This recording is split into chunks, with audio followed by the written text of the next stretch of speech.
This is going to be the CFM review of Bombrush Cyberfunk.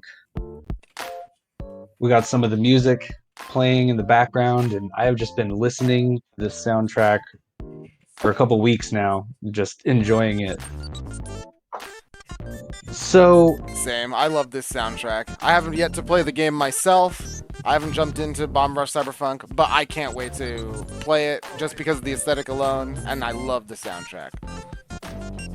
yeah, the atmosphere, the artistic style, the vibe created by like the music and the visuals, that's really the hottest selling point. That's the easiest thing to look at and go, wow, like, hey, I'm gonna check this out.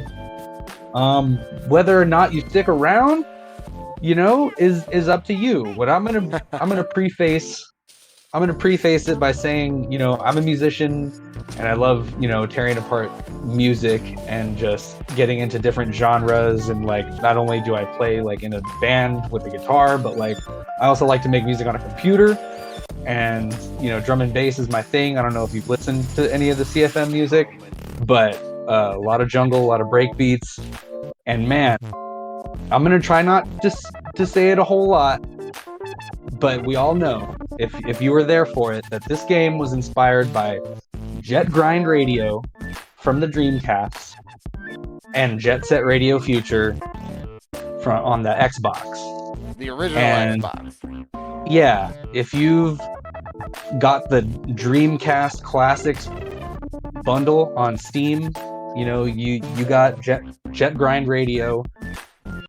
And, those are Sega classics now. They're, a decade or two old each. And that's where the inspiration for Bombrush Cyberfunk comes into play. But not everybody can just go and pick up a, historic artifact collectible game at, your local video game shop and just revisit, the nostalgic times. If you don't have that button, it'll affect your experience playing this game. But I think it's our duty as game journalists to kind of give it like an objective perspective. And what I'm not going to do is try to put this game in, I'm not going to judge a platformer by its ability to be a sports simulation, because what we got here... Interesting. Okay. A sports game or a simulation of like an extreme sport even, this is a great platformer. And if anything, it's guilty of doing maybe the same thing that its inspiration comes from, but in a lot of ways it's different. And I really liked it. It really hits all of my, like, what makes me happy when I'm enjoying a gameplay. So we can do trick. We can ride inline skates. We can ride skateboards and a BMX bike.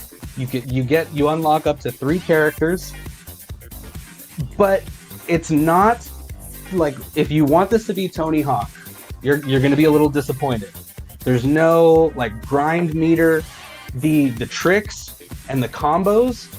It's really about exploring the map and how far you can get, up to these graffiti spots, because the graffiti is also another essential part of the game. You have like most of the elements of hip hop, other than DJing. You have dance moves that you can unlock. You have graffiti that you can unlock.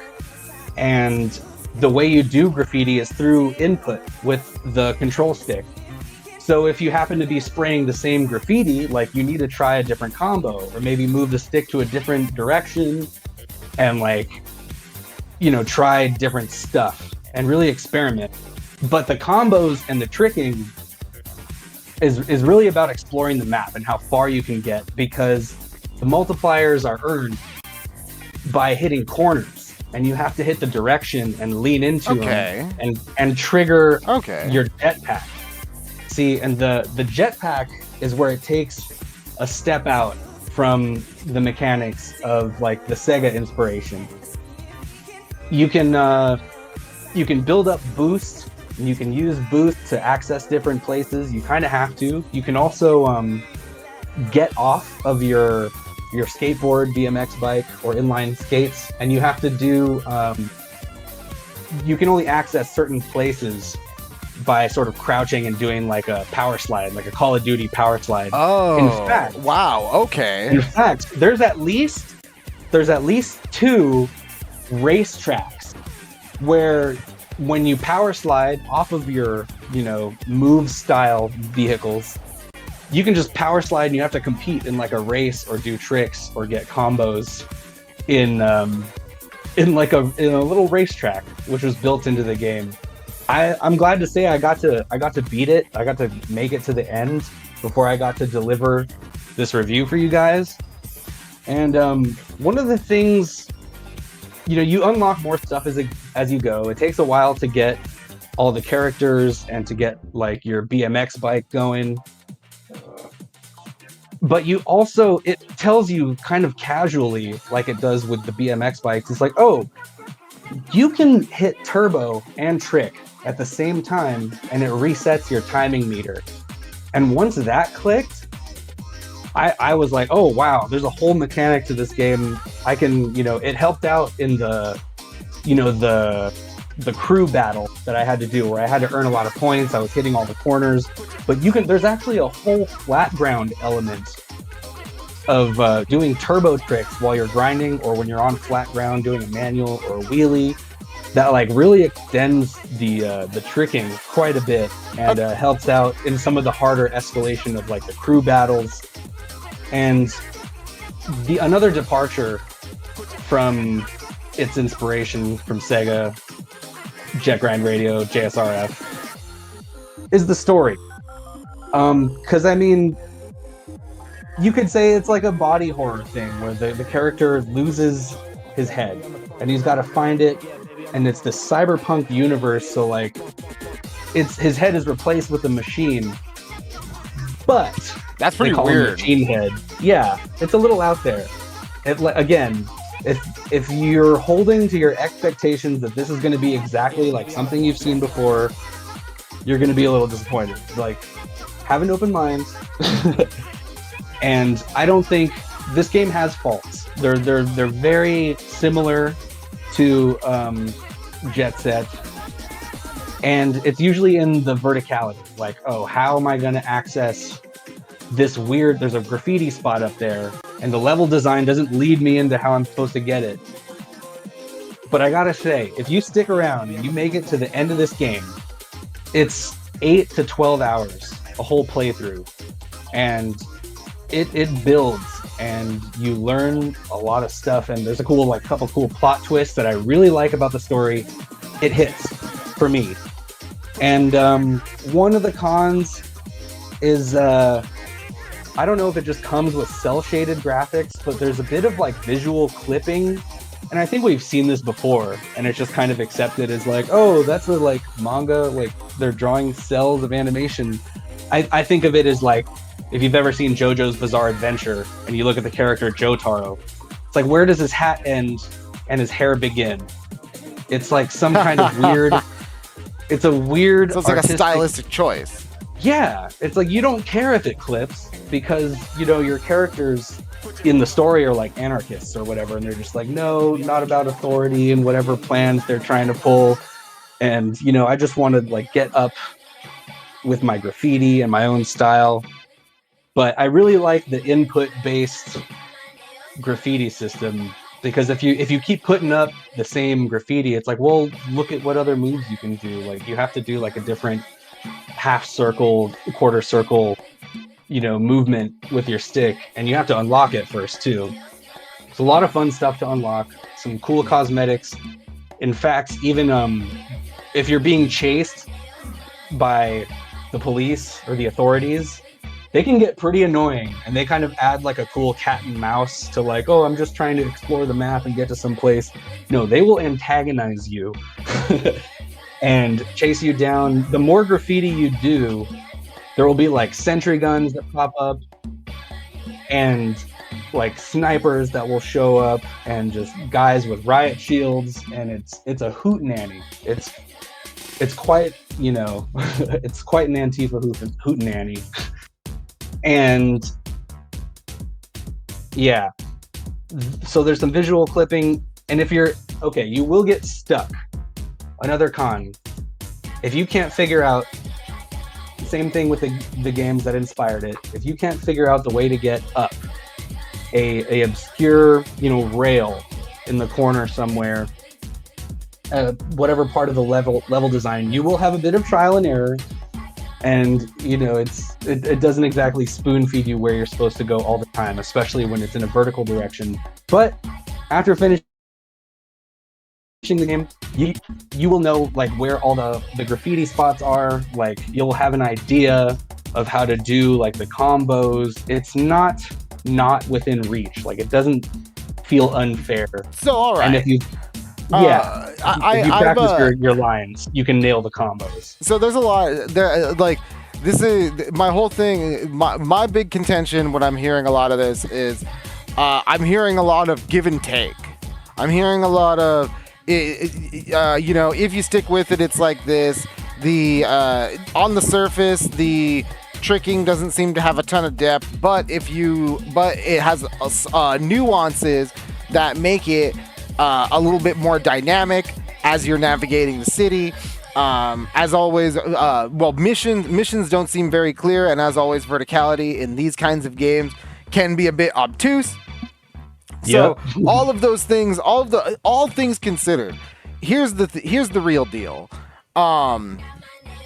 When it comes to the gameplay and when it comes to the game flow, does it flow well, or do you hit those Jet Set Radio Future moments? Mostly in Jet Set Radio Future, actually. Jet Grind Radio had a little bit better pacing, but in Jet Set Radio Future, you reach moments like easy one that I can think of is with up against the Immortals when you're trying to get to the top of their pyramid and shit like that. So like, you have these moments of where the fuck am I going and how do I get there, because I need to go up and it's not exactly clear on how we get up. Or how you go vertically to this place. The one place in Jet Grind Radio that was like, this is Grind City, right? So you have all these weird verticality issues. So does the game hit you over the head with these things? Does it ease you into it? What does the game flow? Like, does the moment-to-moment action, do these little nagging things impact the moment-to-moment action in a way where you're sitting there like just ending up frustrated at the end of the day? Or does it feel like oh god, finally I can fucking finish this stupid mission? Or is this one of those things where I'm trying a lot of different ways to get to a point that's maybe way high up there, or way in a different like on a different region of the map that looks really hard to get to? Like, there's like a rail right here, there's clearly billboards I could ride. Is there a lot of different ways to get to one thing, or is it like JSRF where it's like, fuck, there's one way to get here and I have to stick to that way, or else I'm just screwed and I have to master this? Is it more freeform? Like, is it, and through that, does that grinding, and especially since the extreme, like the tricking and things like that isn't really extreme sports or simulation focused, it's more arcadey, like it's more of a platformer. So like I said, does it add up to frustration, or does it add up to, man, that was really cool because I tried a million different ways to get there and one of them worked? Yeah, definitely not. There's not a lot of variety in the paths. If there's like a graffiti spot that you haven't hit, there's usually one way to access it that's pretty obscure. But I gotta say, it doesn't hit you over the head with it. Like, the visual clipping, and occasionally, like, if you are struggling in one of those areas, what will break the immersion is like if you hear the same 3 or 4 songs on repeat, and you have to like go through the songs you've unlocked on your flip phone MP3 player and pick something that you haven't heard as much for a while. Yeah, it's more, the cell shaded clipping, and sometimes the playlist can be a little restricted, but for the most part you have a like a map point. You can look at the map. It looks pretty close to Jet Set if you've ever seen it. And yeah, you have like an objective point. There was one instance where I was like, okay, I'm not sure where exactly to go. Am I in the right zone? And if you pay attention, you can figure it out. It's not impossible. But yeah, it's the little nitpicks, like, oh, maybe if this was a Tony Hawk, or maybe if I didn't have to go to my cell phone and change the song when I'm in the same area for too long. Or maybe if his head wasn't so big, his machine head, that it clips through the couch, or like other weird cell shading things. Those are just, I mean, they're little details that really, for me, since I was so enamored by the fact that they just made something inspired by like Dreamcast, Xbox, cell shaded games, I was just really glad to see it, and it really hit a lot of the marks for me. And I liked the soundtrack. It covers. There's not as much J-rock, screaming in your face. It doesn't have what you might call just like a Japanese style to it, or like soul, because that's just something unique that you can't program. But I think Team Reptile is from like the Netherlands or like the EU, I want to say. But the music is eclectic, and if you know your like EDM dance music genres, especially from like Europe or something, you'll see that there's like and pay attention to some of the lyrics too. I found there were like the songs had some pretty good lyrical content that were like, this guy's rapping about Light Warrior stuff, and this chick's she's singing about get off your phone, it's easier to say hi if you're not on your phone. I too, really relatable. UK garage, a lot of UK garage, some house, break beats everywhere. Really hit my fancy. Same. I've been listening to the soundtrack a lot. It's crept into my work rotation, and you hit the nail on the head. I think where Jet Set Radio was like the first Jet Grind Radio was, all of these Hideki Naganuma, right? He's got that kind of quality to him where like Daisuke Ishiwatari, where here's a soundtrack with a game, you know what I mean? And like as opposed to like here's a game with a sweet soundtrack, but it doesn't take away from the game itself. And well, for the most part. And I gotta say, the evolution when you listen to it is clear. Jet Grind Radio, or the first Jet Set Radio, was way more inspired by like classical funk and hip hop, R&B rooted funk. JSRF was much more of the old school early aughts Eurobeat style, Eurobeat mixed with J-rock, and just basically an eclectic mix of Eurasian early 2000s musical styles brought together in an electro funk, I guess, shell. And now you have Bombrush Cyberfunk that is, honestly, I think the music is a little bit for the time that we're in, is a little bit ahead of its time in the way where this kind of feels almost like 2010s nostalgia. But still futuristic, and not like pop music you'd hear today. Yeah, like it's very eclectic. Like you like I said, hit the nail on the head with like that EDM style. Like I hear the Swedish House Mafia. I hear the Skrillex, especially in tracks like Get Enough. You know what I mean? Like you really hear those. You hear those inspirations. Yeah, the George Clinton, the Parliament Funkadelic that you're hearing a little bit in the background right now. Absolutely. It runs the genre gamut just enough without actually having a whole lot of like distorted guitars or like rock and roll. That's the only thing that you might be missing if you're familiar with like the Jet Set soundtrack. Because if you think about it, that Jet Set's in Tokyo, right? And it features like Shibuya Terminal and things like that. Yeah. Whereas Bombrush, it's in New Amsterdam, and you got 5 different boroughs, which in case you didn't know, Old New York was once called New Amsterdam. So right. Yep. So that's right there is a little bit more of an eclectic inspirational bit for you. You know what I'm saying? Like, so like, but to that point, that's why I say I feel like the music, the soundtrack choice is a little bit maybe ahead of its time, because you are getting a lot of like 2009, 2010, 2011 style dance beats. Yep. Just 20 years ago, enough that it's about to circle around and come right back. Yes. And like I've heard a lot of criticisms about the soundtrack in the way where it's like it feels really poppy. It doesn't feel. It feels like it's trying to. It feels like it's trying to emulate something that the older games were getting at. And I don't know if that's the right way to really look at it. I think every single Jet Set game, or essentially Hideki Naganuma game, because even Lethal League is like this, right? You listen to the soundtrack for Lethal League. Even Lethal League is like this. They're all very, very, very representative of the time he's making the music in, right? Yeah. Like, I mean, there's nothing like a funky beat. Yeah. So you got to take the funk and you got to spread it around all over the place. So gameplay. So if I'm walking away from your review correctly, I'm saying gameplay might be a little bit rough around the edges. It might even lose me if I'm not willing to stick with it. Things can get a little bit.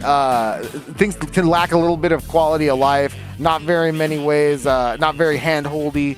Not very straightforward in exploration because of the verticality and the graffiti system can seem a bit samey, but it's you get out what you put in, as far as trying to like mix up how to make your graffiti. Like that, it's walking away from from your description of the game seems pretty much like a big give and take. But if you're a fan, you're gonna love it. Yeah, and I mean, there's no graffiti editor. You know, its only real flaw is that if anything, it'll leave you wanting more of what it is. Leave you wanting more in the way where I want to play more of what I'm already playing, or I want to expand on this formula. Yeah, well, maybe this will be the title that'll give Sega the kick in their butt they need to reboot Jet Grind Radio. Hopefully, but end of the day, you know, I see how some people might call it mids.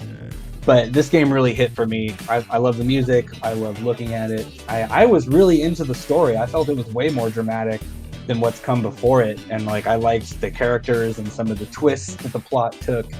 And I personally enjoyed every minute of playing this game. I would even play it again.